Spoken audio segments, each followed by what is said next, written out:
Ngayong episode po, dumayo tayo ngayon sa Bay or Bae, Laguna. At syempre, makikilala naman natin ang masasabi natin third generation na. Yes po. Dito sa farm na ito, isang pamana, isang legacy ng from lola to his dad. Makikilala natin ang isang young blood, 29 years old, si Sir Paeng. Na farmer yung pangalan. Don't forget to like and subscribe. Ako po si Rafael Gocuinco, farm owner and business owner po dito po sa Laguna. Ang pandan farm namin dito ay 1 hektarya po. Tas mostly consist of pandan and basil po. Dito po sa farm namin, very abundant po ang pandan po. Malakas po siya sa water, usually po. So as you can see, napapalibutan ng farm namin ng palayan. Tapos minsan po may irrigation din po kami dito. From what I know po, before pa po siya nakatanim dito yung pandan. So yung ginawa po ng lola ko is nagpaano lang siya. Since meron na siyang lote na may pandan, nag-add na lang po siya ng mga pandan elsewhere in different parts of the farm po. Yes po, naparami na lang po niya.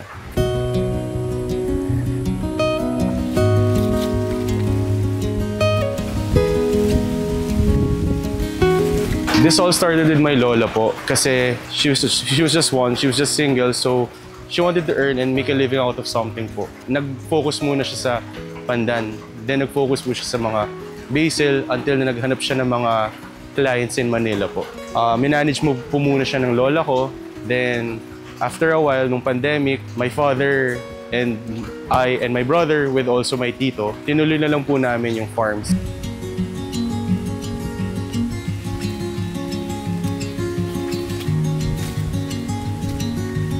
At syempre, kasama natin si Kuya Bong.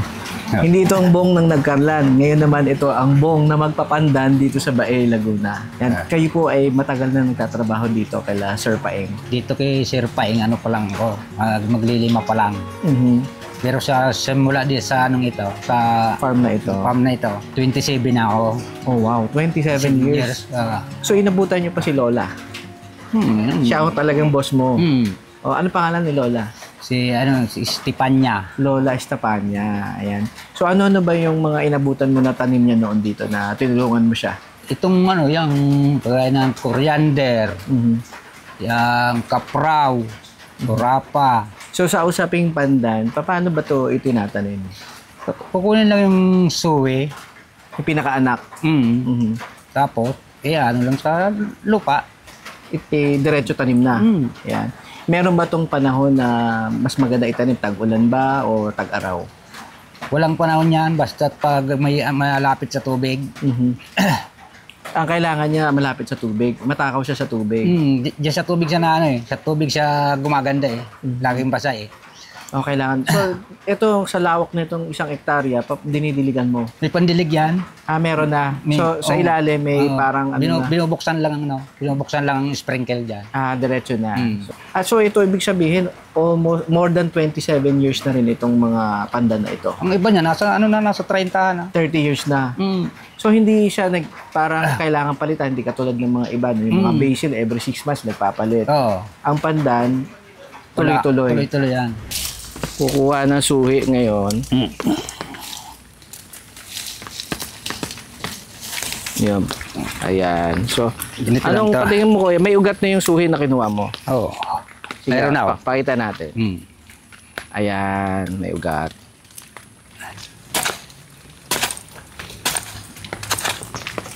Simpleng-simple.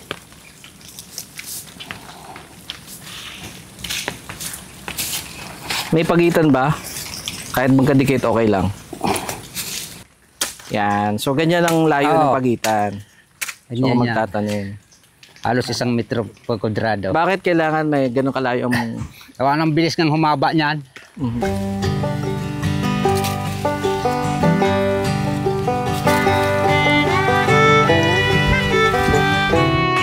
Sa pandan naman po, okay naman po siya. Per week, we usually range for about 35 kilos or on a good day, we go up 40 kilos po. That's per week naman po. Kasi usually twice ako nagde-deliver. So on a Monday, mga 30 kilos. Then on a Thursday, since it's medyo slow, I just focus on small stores lang din naman kasi kapag Thursday. Then I usually get the 5 kilos on a Thursday po. So on a week, so mga 40 kilos like that. Sa mga price naman po sa pandan, okay naman siya. Like if we focus on pandan itself, we usually sell it for 400 pesos per kilo. And it's washed, then it's freshly took out of the ground. Then ayun po, we serve it to you farm to table naman po. Right now, market po namin are Thai restaurants and other Asian restaurants po. So far, yun nga, on the process of studying kami of how to make it go around again. Yun po, sir. Mag-expand or patakbuhin po ng mas maayos yung farm namin. We're still in the process of learning din po of how to do it din po.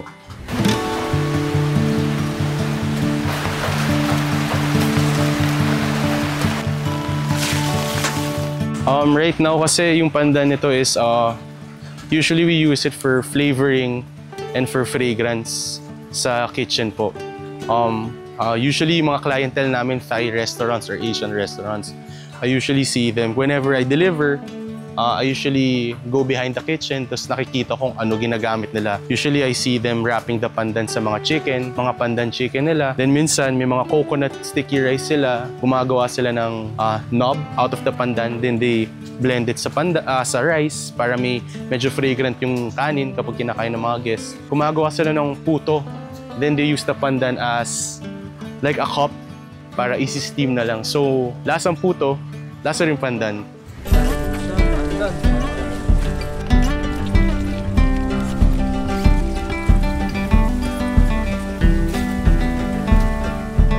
So anong masishare nyo naman sa ating mga viewers pagdating sa mga pag-aalaga ng pandan? Bukod sa matakaw sa tubig at mag-spray, ano pa yung pinaka-sensitive or masishare mo? Kaya ano na din, bibigyan din niya ng fertilizer para lalong bumilis ang yan. Pagyabong. Anong fertilizer gamit nyo? Yung urea. Kada anong panahon kayo naglalagay? Pag medyo nakikita namin na parang payat ang dahon niya, nagyan namin. Para ka rin nag-aalaga ng palay, di ba? Pag nakita mo medyo naninilaw ang ibibili mo ng nahingi na ng abono yun eh. Gutom na. Oo. Ganun lang naman yung... So, napakasimple lang palang alagaan. So, ngayon, kahit hindi na kayo magparami, magbinhi, pusa na lang siyang nanganganak, nagsusuhi. Tuloy-tuloy na.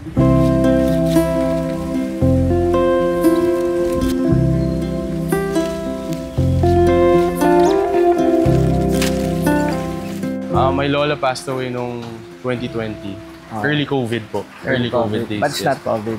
But it's not COVID. She just passed away. Sorry to hear that. Yes, po. And parang may succession yung mga you lost really very important people in the family. Yeah. After your lola passed away, you mentioned your dad also. Yes, my dad po passed away. So, paano po nag-transition yung, kayo yung parang sidekick lang nila noon, tapos ngayon kayo na yung mamahala dito sa farm?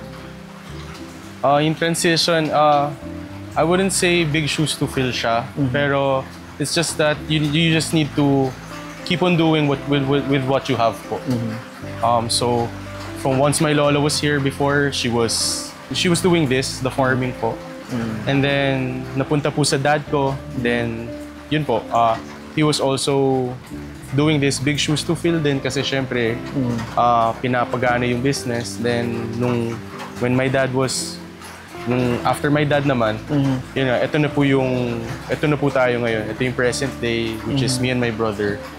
Pinapaano namin yung business, pinapa-under namin, still learning and also getting to know the ropes on how to do it po.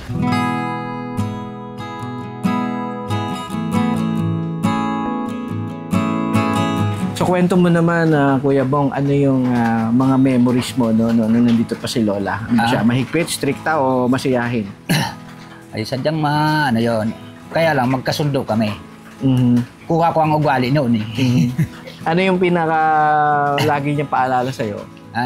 Ay, ang pinaka ano nun sa akin basta umayos ka lang sa akin at mapapayos ka. Tama, medyo pagka-strict na pala si Lola. Ay, pero ang tagal na pinagsamahan nyo, 20 years, 7 years ka na, nasa second generation. Si Sir, yung tatay ni Sir Paeng, kamusta naman ang personality niya noon? Ano lang naman kami, nito lang, pag pandemic Sandali lang. Nasa halos 2 taon lang kami Sino mas stricto, si Lola o si Sir Paeng? Si yung daddy ni Sir. Ano pa pangalan ni daddy ni Sir Paeng? Si Abet, Sir Abet. Sir Abet. Sinong mas stricto, si Lola o si Sir Abet? Si Ma'am. Ganun ba? Oo. Mas chill na yung second generation. Si Sir Paeng naman, baka siya yung pinaka-joker na ngayon. May pagkaseryoso din. Ayos naman si Sir. Wala rin ako masasabi dyan Ayan, so napakaganda ng generation ninyo. So nakita ko, kasama mo na rin yung daughter mo, nagtatrabaho din dito, tsaka yung son-in-law mo. So family, so parang may third generation sa side nila Sir Paeng. Ikaw rin, may third generation na rin. Kasi parang magkakaapo ka na. Ano na yan? May apo na ako dyan? May apo na. So, magkakasama kayo dito nagtatrabaho sa farm. Ayan. So, napakaganda po, no? So, makikita natin na ang isang lupain na pinangalagaan, hindi lang naipamana sa third generation, naipamana din dahil pamilya ang kanilang turungan, dire-diretso pa rin yung generation na unang farmer, kasama pa rin yung kanyang apo na nandito sa farm. Sir, anong pwede nyo maging mensahe sa family nila Sir Paeng na hanggang ngayon nandito kayo, kasama nyo pa rin sila at nandito yung farm? Ako naman na yan, masasabi ko lang kila Sir Paeng, kung hindi ako basta papalisan, hindi rin ako iiwan. Hindi ko rin sila iiwan. Dahil yun ang pinangako ko sa daddy niya. Ang sabi kasi sa akin yun, so anong sabi ko nga, pag nabinta yung kabila, baka ako makuha ko na yung aking backpay. Sabi naman ng daddy niyan, baka pag nakuha mo na yung pera, iwan mo na ako. Ganun. Sabi ko, Sir, hanggat kaya ko pag kumilos, hindi ko kayo iiwan. Basta't lang ang natin. Yung kung hindi tayo magkakasama, ang bata talaga ng loob. Yan ang ko sa pamilya na ang turingan. Kaya hanggang ngayon nandito ka pa. At nasa third generation. Ko nga ang ama niya yung pangako ko sa kanya, di sinusunod ko. Nasuportahan ng anak. Napakabait. Napakasipag po ni Kuya Bong. Talaga, umulan, umaraw. Nabanggit nga ni Sir Paeng. Bukod sa chef siya at na respetuhin daw ang mga ingredient. Ganyan din ang nakita niya yung mga sakripisyo ng mga farmer na talagang kung wala sila, wala tayong ingredient sa inyong niluluto. Lalong-lalo na yung pandan. Yeah. Ayan. So, agree ka ba sa agree? Agree. Approve. For me kasi a job is a job for me. Any kind of job is still a job. When it comes to farming naman po, I know it's a very hard work kasi pagod din puyat ang linalaban po ng mga farmers natin usually. We shouldn't really underestimate yung mga farmers natin because without them, wala tayong makakain, or without the farmers or without the farming, wala tayong maluluto, wala tayong makakain. At the same time, I also think farming is a good job, honest work, yun po siya.